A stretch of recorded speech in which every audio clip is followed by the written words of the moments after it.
محترم ناظرین و سامعین، السلام علیکم ورحمۃ اللہ وبرکاتہ۔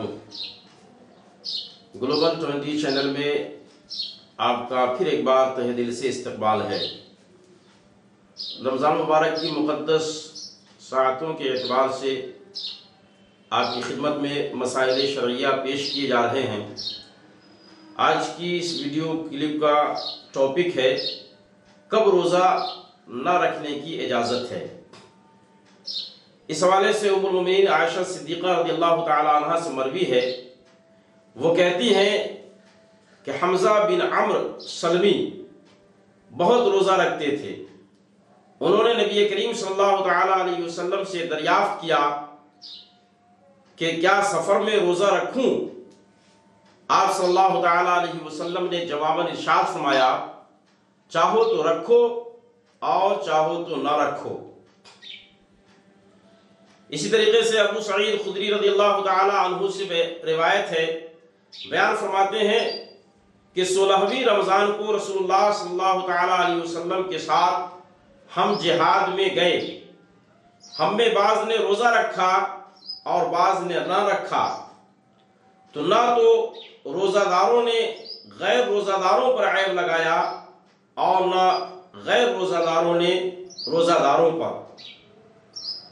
اس طریقے سے حضرت انس رضی اللہ تعالی عنہ سے روایت ہے، بیان کرتے ہیں کہ رسول اللہ صلی اللہ تعالی علیہ وسلم نے فرمایا کہ اللہ تعالیٰ نے مسافر سے آدھی نماز معاف فرما دی، یعنی 4 والی 2 پڑھنے کا حکم دیا گیا، اور مسافر اور دودھ پلانے والی اور حاملہ سے روزہ معاف فرما دیا کہ ان کو اجازت ہے کہ اس وقت نہ رکھیں، بعد میں وہ مقدار پوری کر لیں۔ یہ چند احادیث مبارکہ تھی۔ ان احادیث مبارکہ کی روشنی میں علماء کرام نے جو مسائل بیان فرمائے ہیں، ان میں سے چند مسئلے آپ کی خدمت میں پیش کیے جاتے ہیں۔ مسئلہ حمل، بچہ کو دودھ پلانا، مرض، بڑھاپا، خوف ہلاک، نقصان عقل اور جہاد، یہ سب روزہ نہ رکھنے کے آزار ہیں، یعنی ان حالت میں آدمی کو روزہ نہ رکھنے کی اجازت ہے۔ اگر یہ سب کنڈیشنز پائے جائیں اور آدمی روزہ نہ رکھے تو وہ شرعاً گنہگار نہ ہوگا، اللہ رب العزت ان کی پکڑ نہ فرمائے گا۔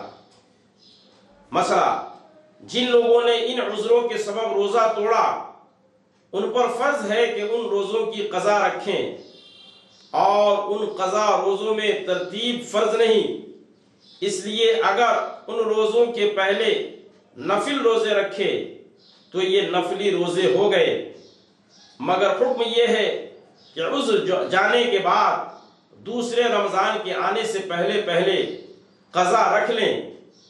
حدیث پاک میں فرمایا گیا کہ جس پر اگلے رمضان کی قضا باقی ہے اور وہ نہ رکھے، اس کے اس رمضان کے روزے قبول نہ ہوں گے، اور اگر روزے نہ رکھے اور دوسرا رمضان آ گیا تو اب پہلے اس رمضان کے روزے رکھے، قضا نہ رکھے، بلکہ اگر غیر مریض اور مسافر نے قضا کی نیت کی، جب بھی قضا نہیں بلکہ اسی رمضان کے روزے ہیں۔ مثلا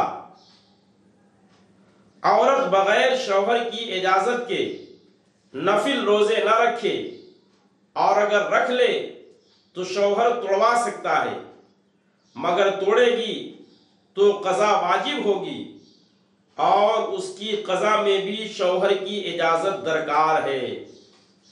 مثلا رمضان اور قضائے رمضان کے لیے شوہر کی اجازت کی کچھ ضرورت نہیں، بلکہ اس کے منع کرنے پر بھی روزہ رکھے، اس لیے کہ روزہ رکھنا یہ فرض ہے، اللہ رب العزت کا حکم ہے۔